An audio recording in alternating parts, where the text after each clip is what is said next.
Hello, I'm George Liston, CA. Welcome to Dialogue, a program that explores the world of ideas and issues in international affairs, history, and culture. When the newly created nation of Pakistan joined the international community in August 1947, it was a vastly different world. Fresh from their victory over fascism, America and her allies were soon to enter a 40-year struggle with communism. It would make the tense rivalry between Moscow and Washington the most closely watched relationship on earth. Now, 6 decades after Pakistan's birth, the world has changed so dramatically that it may well be the relationship between Washington and Islamabad that is the chief priority of American foreign policy and the principal object of global fascination.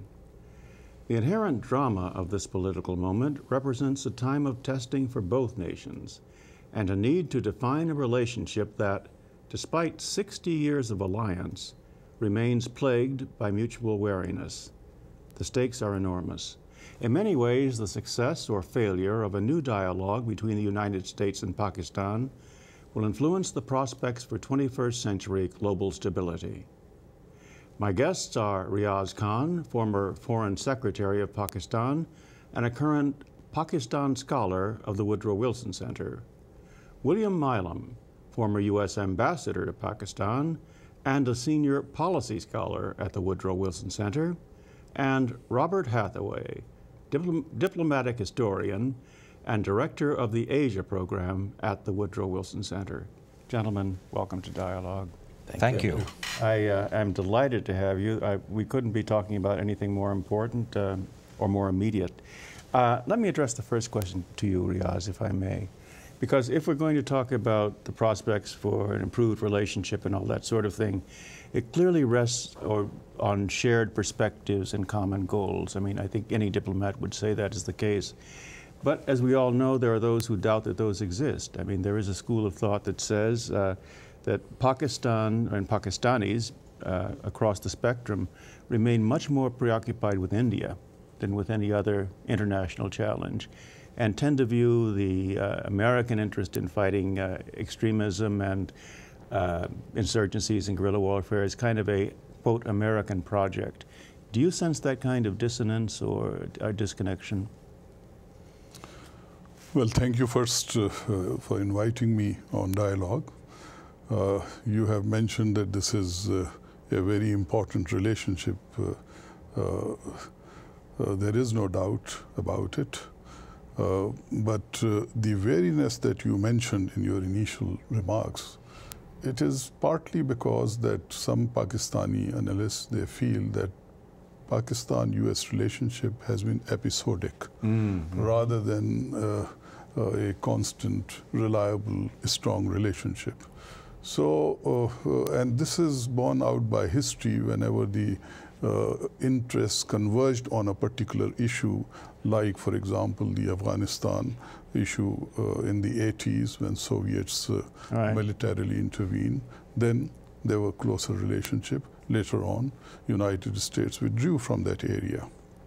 In fact, we even came under sanctions. You have mentioned about the recent situation and terrorism in particular, these forces. Certainly the forces of terrorism and extremism, they pose a grave danger to Pakistan. But because of the complexity of the situation, there is a discourse in Pakistan that whether this is the US war that we are fighting or it is our war that we are fighting. And it is extremely important that whatever strategies are adopted, which should be, of course, for a stronger relationship between the two countries, which is important for the region, for Pakistan, and for the world, those strategies are sensitive to the concerns of Pakistan. It's very interesting and very well said. And indeed, I've through my reading and conversations with others, learned of this complaint, if you will, about the episodic nature of the American interest, particularly after the Afghanistan campaign. Pakistan felt abandoned by its American ally. Do you gentlemen also share any of this sense? I mean, it's been called a trust deficit by some, and perhaps affecting both sides in this relationship?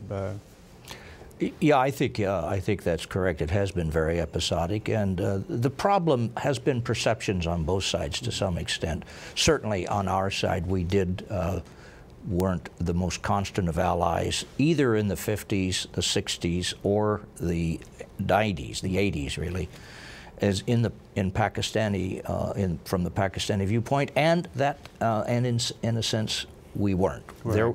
There were other things in the world driving our attention, but you know, it's a fact that from their perception, and I think from some Americans' perception, we could have been a better ally. On the other hand, some of the things I think are misperceptions on the Pakistani side too. I could get into that later if you want. I will come into this, Bobby. I would simply say I entirely agree with what's been said. Polling suggests that Pakistan is perhaps the most anti-American country in the world at this point. That represents a real failure on our part, because I continue to believe that the vast majority of Pakistanis in general share the same values that we do. Yeah. So I think there's been a long history of mutual failure, which has gotten us to where we are today, which is a pretty tenuous and certainly a difficult relationship. Let's look at some of the aspects that might have played into the failure aspect of what should be a much more robust relationship. And let me address this one to you, Bill Milam. Aid. After 9/11, by calculations I've read, from that point to this, the United States has invested something on the order of $11 billion in aid to Pakistan. Now, to be fair, I understand further that $6 billion of that went to the coalition support funds, basically troops, but not supporting Pakistani troops directly. So I guess the question is there, and you having been ambassador there and seen how that comes in and how it flows and so forth, has there been an imbalance in that? I mean, has the aid profile, has what America invested in been the right things? I mean, has there been too much on the military side? Has there been enough attention to the civil society aspect, the infrastructure of Pakistan, to make the American relationship meaningful to the Pakistani people at large? Well, let me say, yeah, I agree that there has been an imbalance, and two kinds of imbalance, really. I was there, George, during a period when there was hardly any aid because it was before 9/11, and the sanctions that Riaz mentioned were in effect. We had a few dribbles of aid here and there on anti-narcotics issues and a few other human rights issues, but basically very little. Now, then after 9/11, it becomes a flood. $6 billion, as you well point out, was for coalition support. The $5 billion that remains, I thought, was too heavily towards the military side. I noticed that the Obama administration is planning to reverse that proportion, and I think that's a good idea. Yeah. Yes. I just want to make one clarification. This $6 billion that you mentioned is not really aid. This is a kind of reimbursement payments for the logistical support in terms of bases which have been provided, in terms of many other areas that facilities that we have provided, because as you know, 80% of the equipment which goes to the ISAF forces, NATO forces, US forces in Afghanistan passes through Pakistan. Yeah. So $6 billion is basically payment for that. And this payment basically had gone into the Pakistan budget. This was something like payment to us, which was due to us, so we used it the way we wanted. Right. It was only $5 billion, which was assistance, and that was half military, half economic. Yeah, exactly. That's well, is that the coalition support?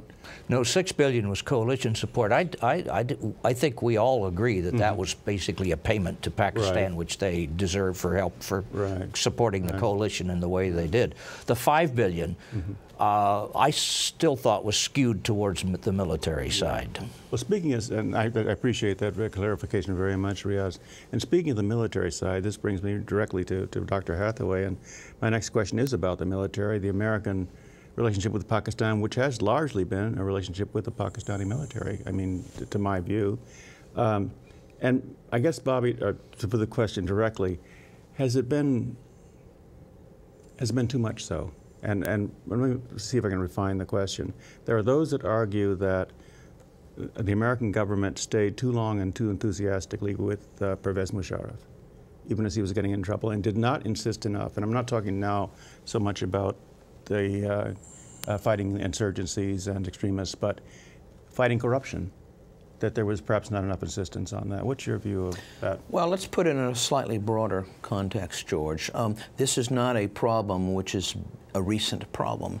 Pakistanis believe that the United States has a long history of supporting their military rulers. And I think in many respects this Pakistani belief is justified.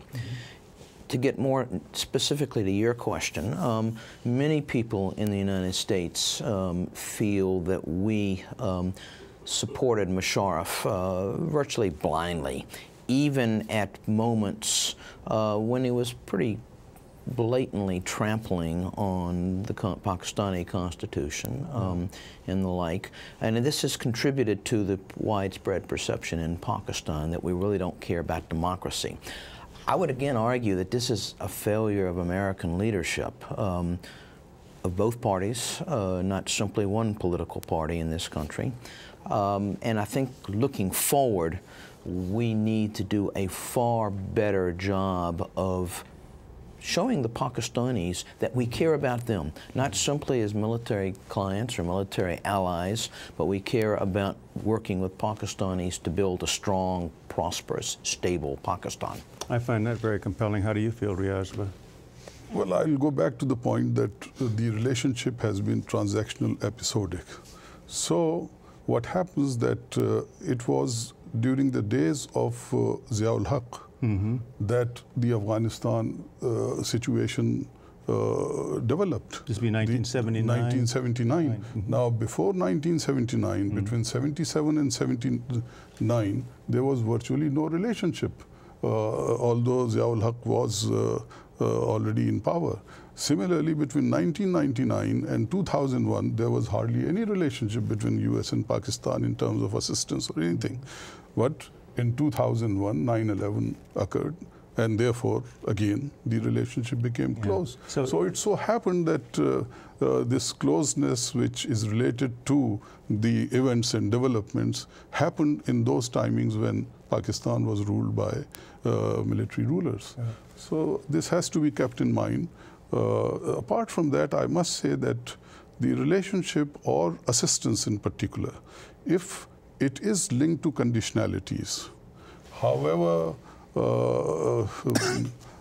benign those conditionalities may be related to democracy, related to this or related to that, the conditionalities are always going to distort the discussion which take place within Pakistan on this matter. And again, it would be as if United States is using us for a certain purpose of its own. So you're saying whatever aid or agreements are reached have to be without restrictions or constraints or as much as possible? They have to be, because if there is an assistance, basically this is your prerogative. You can curtail it or you can end it anytime you want. But if you are going to place conditionalities up front, this is basically going to distort the debate that will take place in Pakistan on this issue. Do you have a quick comment on that, Bill? George, I was going to go back to the comment about our support of the military. I agree it's been, our relationship has been episodic. I think I look upon this whole question of support for the civil side or the military side as being a kind of historically vicious circle in which first of all, the Pakistani political parties have not always performed when they were leading the government in a way that pleased even Pakistanis. And I well remember that in 1999, when Pervez Musharraf took over, In fact, it was generally welcomed by Pakistani society, including many of the so-called liberal secular elements, because he took over from a prime minister who was advocating a Sharia amendment to the Constitution, et cetera, et cetera. So, but I mean, I'm not excusing us. We should have been trying to build democracy there through the political parties. But in fact, this sort of revolving door that happened was almost a historical vicious circle. Well, you know, in fact, if you read even in a cursory way, as I intend to read more deeply, but even in a cursory way, you do see this revolving door aspect of Pakistani history. I know this, we could spend a lot of time on this subject, but I want to... The thing that I would like to say here is that we would like to develop our democratic institutions ourselves. The society is developing itself. Like, for example, people criticize that the military interventions, their rule has interrupted this process. Similarly, I don't think that the people in Pakistan would want a patronage from outside for any process, be it even democratic. And you anticipate my very next question with that, because I shall put the challenge to you, as you say, it would be a Pakistani desire to develop its own democratic traditions. Let me use a specific incident to see if we can focus this question. I myself was fascinated with this. The recent reinstallation of Chief Supreme Court Justice Iftikhar Chaudhry, which President Zardari sort of agreed to, perhaps somewhat reluctantly, but he was compelled to do it. What I found fascinating was one of the few instances where a lawyer's revolt captured the imagination of a country, and it was literally cheered by millions of citizens.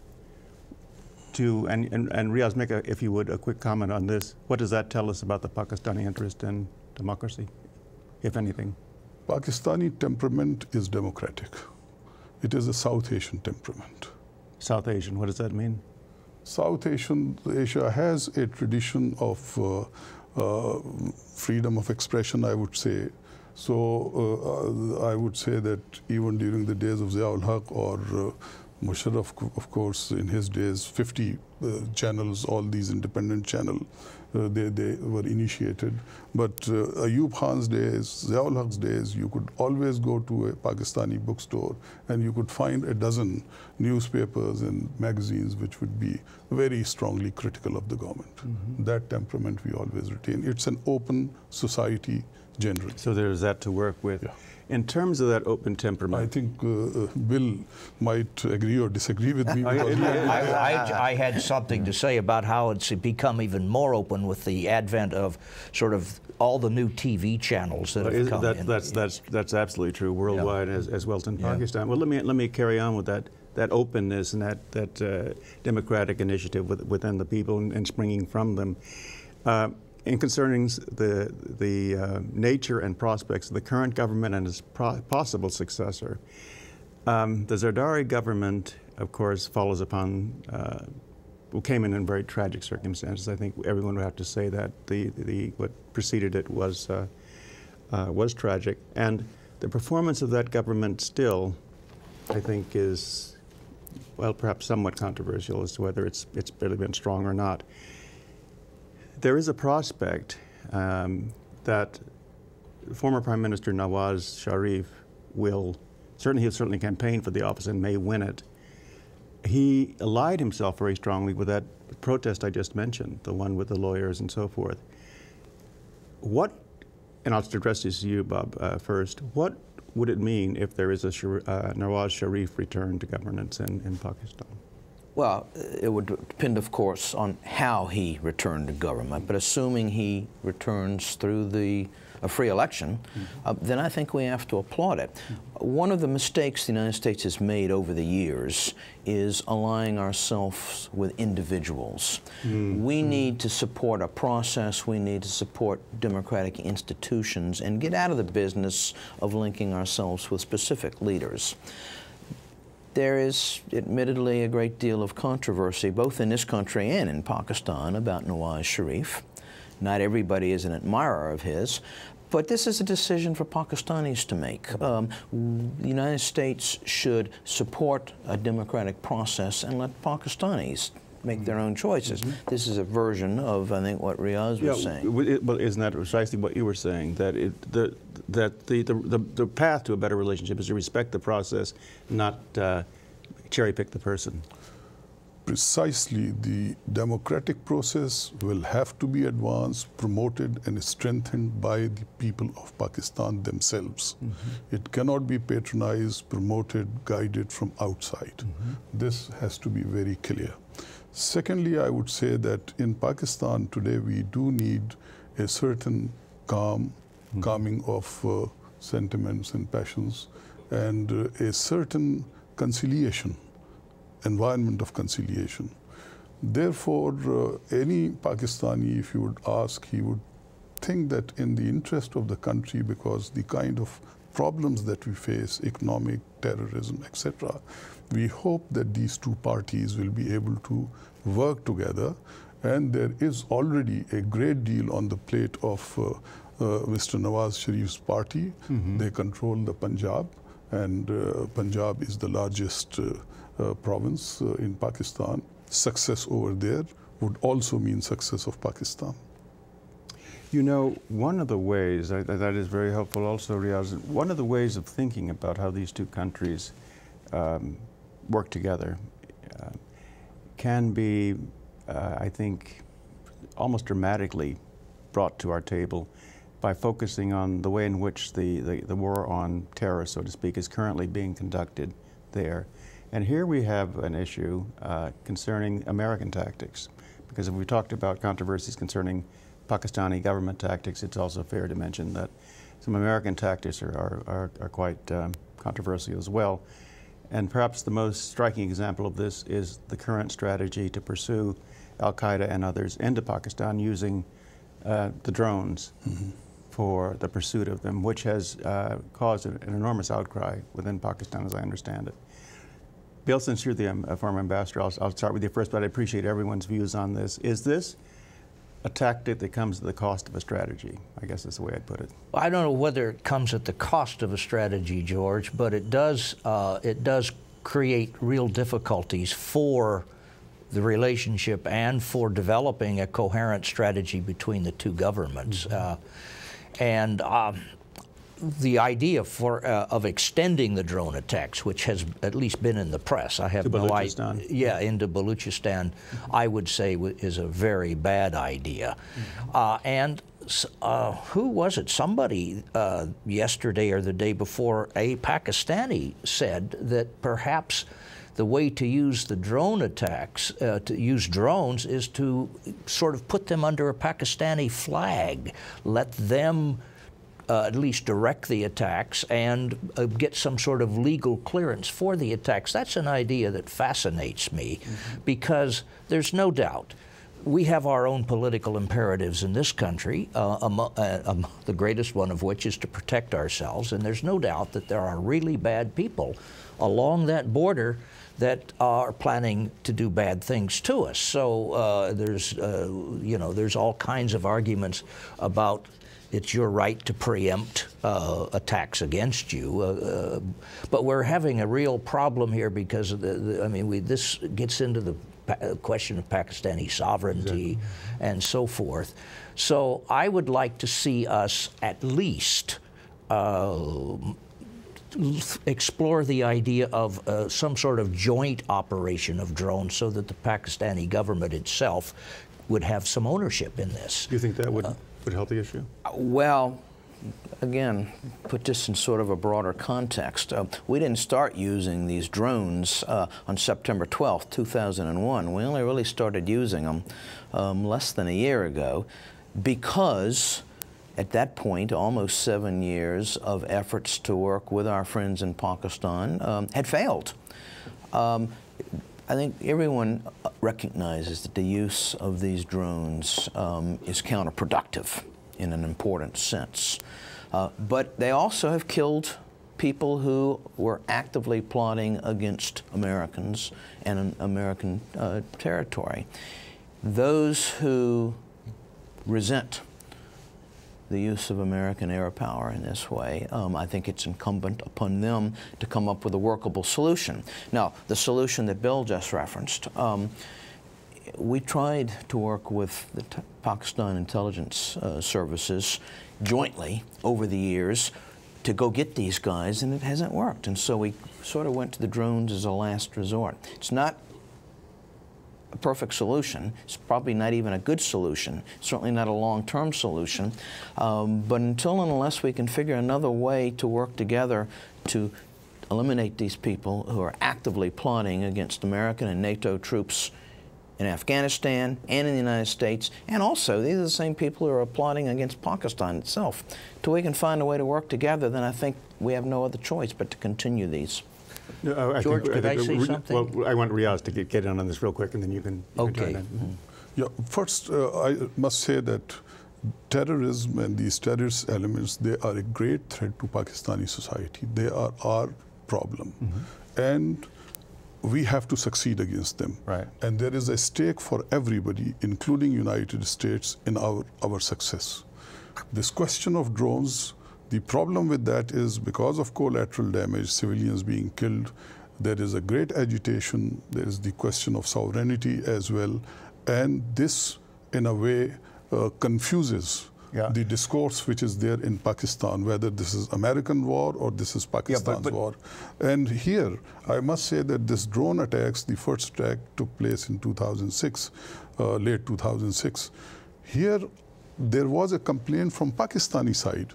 There was no capacity building. We wanted, at that time, helicopters so that we could take rapid action on the basis of information given. So, but you see, there has to be a great deal of coordination between the two military sides that's and capacity building. That's essentially Bill's point. If we had that coordination, could we not get the joint sovereignty and the joint tactics? And gentlemen, I'm afraid we're going to have to leave that one for our next conversation. This just shows you how rich a topic this is, and I think you've already advanced our understanding immensely, so I want to thank all three of you. Thank you. It's been enlightening to me and all watching. It's been a real pleasure, George. Thanks for having me. Thank you. Thank you very much. And that's our program. We appreciate your comments, and you can reach us at dialogue@wilsoncenter.org. I'm George Liston, CA, and you've been watching Dialogue, a co-production of the Woodrow Wilson International Center for Scholars and MHC Networks. Dialogue is also on the MHC Worldview channel, which is available to public TV stations nationwide. For more information, go to www.mhcworldview.org. Please join us again right here next week, and thank you for watching this week. Gentlemen, thank you. It was a very, very rich. Thank you. It's astonishing how quickly 27 I'll and a tell half you, minutes we goes. can, Would have gone on.